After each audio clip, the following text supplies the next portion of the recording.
सम्मानित साथियों, नमो बुद्धाय, जय भीम। हमेशा की भांति एक बार पुनः हम लेकर उपस्थित हो चुके हैं आज का क्रांतिकारी अंबेडकर संदेश। आज के अंबेडकर संदेश में हम प्राप्त तरीके से आपको स्क्रीन नहीं दिखा पा रहे हैं, बैकग्राउंड नहीं दिखा पा रहे हैं, इसके लिए हम क्षमा प्रार्थी हैं।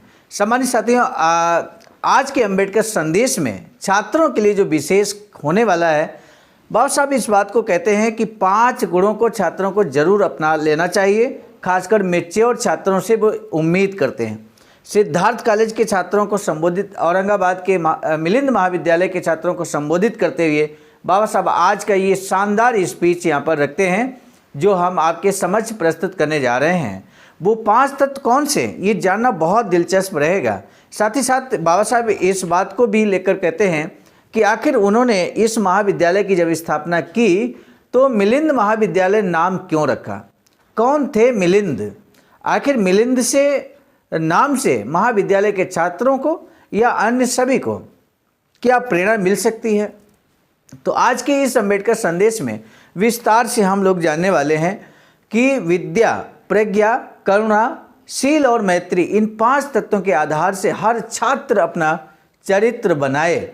यानी कि अगर आप चाहते हैं कि विद्यार्थियों का, छात्रों का चारित्रिक निर्माण हो, तो फिर आज का अंबेडकर संदेश आप उन सभी छात्रों तक पहुंचा दीजिए जो बहुजन समाज में से बिलोंग करते हैं। सम्मानित साथियों, मुझे पूरा भरोसा है कि इस अंबेडकर संदेश को आप सभी छात्रों तक पहुंचाने का प्रयास करेंगे। आज का अंबेडकर संदेश हम आप तक प्रस्तुत करने की कोशिश कर रहे हैं। बाबा साहब डॉक्टर अंबेडकर संपूर्ण वाङ्मय खंड 40 से पेज नंबर 397 से 400 तक। औरंगाबाद के मिलिंद महाविद्यालय के बोधि मंडल की तरफ से 12 दिसंबर 1955 के दिन सभा बुलाई गई थी। इस सभा में मार्गदर्शन करने के लिए डॉक्टर बाबा साहब अम्बेडकर को बुलाया गया था। उन्होंने अपने भाषण में सबसे पहले आयुष्मान शंकरराव देव द्वारा दिनांक 7 दिसंबर के दिन महाविद्यालय में हुए भाषण में कहे एक वाक्य पर टिप्पणी की। आयुष्मान शंकरराव देव ने भाषण में कहा था कि महाविद्यालय का केवल मिलिंद नाम देकर नहीं चलेगा, यानी कि महाविद्यालय का जो नाम है मिलिंद महाविद्यालय रखा गया, इससे काम नहीं चलेगा। अक्रोध से क्रोध को जीतने वाली बौद्ध शिक्षा का अगर पालन किया गया तो ही ये नाम सार्थक सिद्ध होगा। डॉक्टर बाबा साहब अम्बेडकर ने आयुष्मान देव के इस कथन पर कहा, मिलिंद ग्रीक था, उसे अपनी विद्वता को लेकर घमंड था। उसे ये भी लगता था कि ग्रीकों की तरह के विद्वान दुनिया में और कहीं नहीं हो सकते। उसने दुनिया को चुनौती भी दी थी। उसे लगा कि किसी बौद्ध भिक्षु के साथ विचार विमर्श करना चाहिए, लेकिन उसके साथ चर्चा के लिए कोई भी तैयार नहीं हुआ। मिलिंद औसत दर्जे का आदमी था, वह दार्शनिक नहीं था और ना ही विद्वान था। उसे बस इस बात का पता था कि राज्य कैसे चलाया जाना चाहिए, लेकिन ऐसे मिलिंद के साथ विचार विमर्श के लिए कोई भी तैयार नहीं हुआ। आखिर में मिलिंद के साथ कौन तैयार हुआ, क्या निर्णय निकला? मिलिंद के साथ जो तैयार हुए बातचीत करने के लिए, बहस करने के लिए, उसके बाद निर्णय क्या हुआ, ये सारी बातों पे हम आज विस्तार से बाबा साहब के इस स्पीच को आपके समक्ष रखने जा रहे हैं। लेकिन इससे पहले हमारा एक निवेदन आपसे है कि अगर आपने अभी तक हमारे चैनल आवाज़ का ऑफिशियल को सब्सक्राइब नहीं किया है तो चैनल को अभी आप बेल आइकन के साथ सब्सक्राइब जरूर कर लें। अब हम आगे बढ़ते हैं। बाबा साहब कहते हैं, महती प्रयासों के बाद से नागसेन नामक भिक्षु को तैयार किया गया। सफलता मिले या ना मिले, मिलिंद की चुनौती को स्वीकार करना चाहिए, ऐसा उसे लगा। नागसेन ब्राह्मण था। उम्र के 7वें साल में उसने अपने माता पिता का घर छोड़ दिया था। ऐसे नागसेन ने भिक्षुओं का आग्रह माना। फिर मिलिंद और नागसेन के बीच तर्क वितर्क हुआ और उसमें मिलिंद हार गया। इस चर्चा पर बहस की एक किताब प्रकाशित हुई है। इस किताब का पाली भाषा में नाम है मिलिंद पन्ह। इसका मराठी में अनुवाद भी उपलब्ध है, जिसका नाम है मिलिंद प्रश्न। इस किताब को अध्यापक और छात्र सभी अवश्य पढ़ें, ऐसी मेरी इच्छा है। उसमें बताया गया है कि अध्यापक में कौन से गुण होने चाहिए। इसीलिए मैंने और मेरी सोसाइटी ने इस कॉलेज का नाम मिलिंद महाविद्यालय रखा है। इस जगह का नाम दिया गया है नागसेन वन। उस बहस में मिलिंद हारा और उसने बौद्ध धर्म स्वीकार किया, इसीलिए मैंने ये नाम नहीं दिया है। इस कॉलेज का नाम मैंने जो नाम रखा है वह मेरी राय में आदर्श नाम है। किसी शिक्षा संस्था को केवल पैसे दिए इसलिए किसी अमीर का नाम देना सर्वथा अनुचित है। बौद्ध धर्म के साथ जुड़े मिलिंद इस नाम का महाविद्यालय के नाम के लिए चुनाव करने के पीछे एक और कारण है। वह है विद्या सभी इंसानों के लिए उसी प्रकार आवश्यक है जिस प्रकार अनाज आवश्यक है। प्रत्येक को लाभ मिलना चाहिए। इस उदार विचार को अगर सबसे पहले इस दुनिया में किसी ने उद्घोषित किया तो वह है भगवान गौतम बुद्ध। जिन अनगिनत लोगों को कितने ही शतकों तक अज्ञान में दबा कर रखा गया, उन्हें सुविज्ञ बनाने की शुरुआत करते हुए भगवान बुद्ध का और अथवा उनके शिष्य का नाम याद आना सहज स्वाभाविक है। बाबा साहब आगे कहते हैं, मुंबई के सिद्धार्थ कॉलेज में 2900 और इस कॉलेज में 600 छात्र हैं।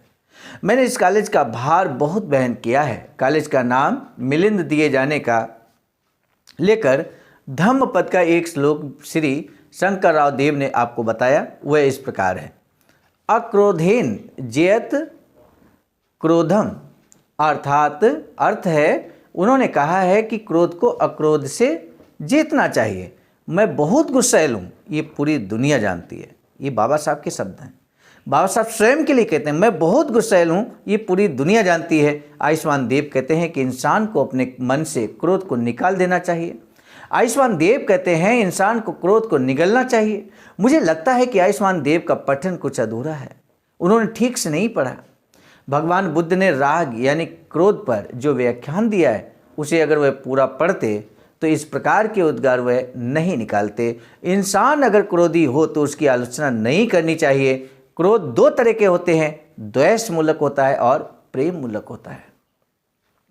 उदाहरण, कसाई कुल्हाड़ी लेकर जाता है, उसका गुस्सा द्वेष मूलक है। कसाई का गुस्सा द्वेष मूलक है। माँ अपने बच्चे को अगर चपत लगाती है तो उसके गुस्से को कोई क्या कहेगा, उसका गुस्सा प्रेम मूलक है। बच्चा सदाचारी हो इसलिए माता बच्चे को मारती है, मेरा गुस्सा भी प्रेम मूलक है। आप समता से पेश आएं इसलिए मैं राजनीति में अपशब्द कहता हूँ। मेरी आलोचना करने वाले लोगों की मैं बिल्कुल परवाह नहीं करूँगा। मैंने जो कुछ भी किया है सब संघर्ष से ही किया है। पहले केवल ब्राह्मण जाति के लोग ही विद्या प्राप्त करते थे, हम विद्या प्राप्त नहीं कर पाए। हम विद्या चाहते थे लेकिन ब्राह्मणों ने उसे हमें नहीं लेने दिया। भगवान बुद्ध ने ये परिपाटी तोड़ी।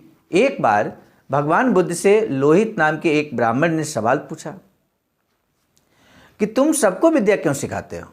इस पर भगवान ने उससे कहा कि जिस प्रकार मनुष्य प्राणी को अनाज की जरूरत होती है उसी प्रकार सबको विद्या की जरूरत होती है। उसी प्रकार सबको विद्या की जरूरत होती है।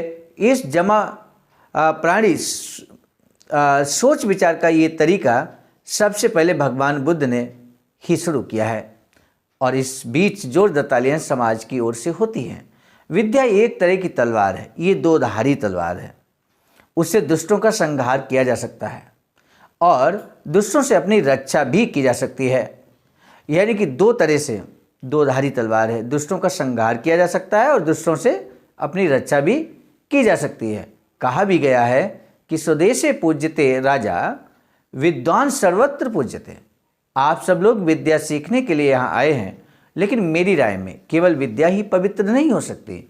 विद्या के साथ भगवान बुद्ध द्वारा बताई गई प्रज्ञा, परिपक्वता, चरित्र अर्थात सदाचरण से संपन्न आचरण, करुणा अर्थात सभी मानव जाति के बारे में प्रेम का भाव और मैत्री अर्थात सभी प्राणी मात्र के लिए आत्मीयता, ये चार पारमिताएं भी होनी चाहिए, तभी विद्वता का उपयोग है।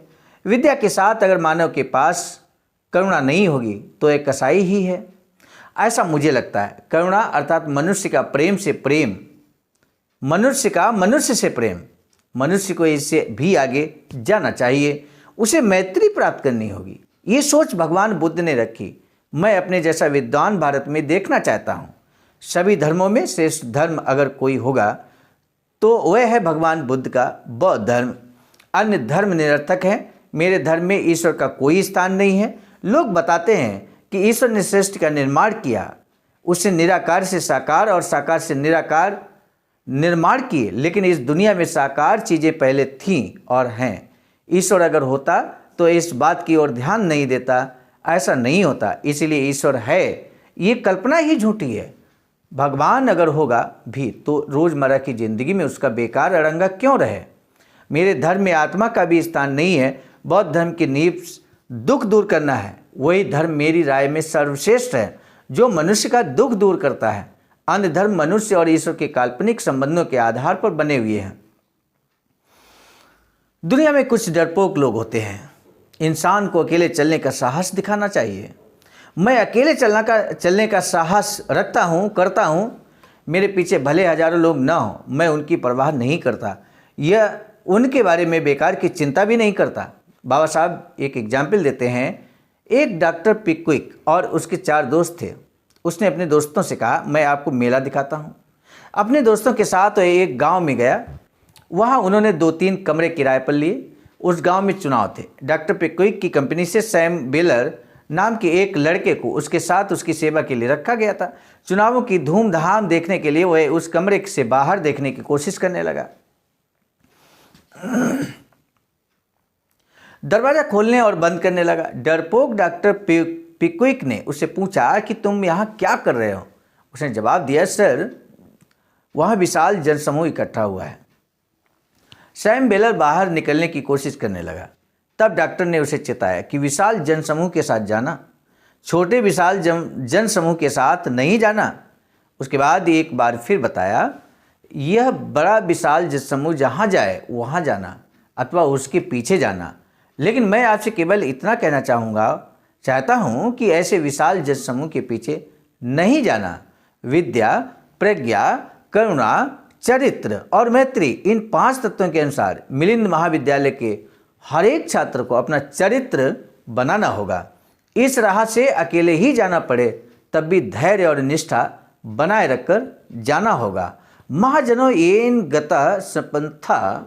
बाबा साहब आगे कहते हैं कि जैसी दूसरों के विवेक से चलने वाली इस बुद्धि का त्याग कर विवेक के सहारे अपने को जो राह ठीक लगती है उसी राह से आगे बढ़ना चाहिए।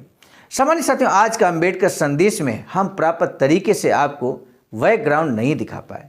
इसका मुख्य कारण है इस समय जहाँ से हम इस संदेश को, अंबेडकर संदेश को रिकॉर्ड कर रहे हैं, यहाँ पर काफ़ी प्राकृतिक समस्या, यूँ कहें कि बारिश का मौसम है और बिजली आ नहीं रही है। इन्वर्टर भी जवाब दे गया है। ऐसे में अंबेडकर संदेश आप तक नियमित पहुँचे, समय से पहुँचे। इस प्रतिबद्धता के साथ अंबेडकर संदेश को रिकॉर्ड किया गया। मुझे पूरा भरोसा है कि इस अंबेडकर संदेश को आप जन जन तक पहुंचाने के लिए शेयर जरूर करेंगे। आज के अंबेडकर संदेश का जो महत्वपूर्ण प्रश्न है वो प्रश्न यही है कि छात्रों के लिए वो 5 तत्व बाबा साहब ने क्या बताए हैं। उन 5 तत्वों के नाम आपको लिखने हैं और इस बारे में अगर विस्तार से आप लिख सकते हैं तो और अच्छा होगा। सामान्य साथियों, आज का अंबेडकर संदेश कैसा लगा ये भी बताइए कमेंट सेक्शन में। हमें आपके जवाब का बेसब्री से इंतजार रहेगा। अब बिना विलंब के हम आज के अंबेडकर संदेश को यहीं पर समाप्त करते हैं। पुनः मिलेंगे नए डॉक्टर अंबेडकर संदेश में। तब तक दीजिए इजाजत। आप सभी को सादर नमो बुद्धाय, जय भीम।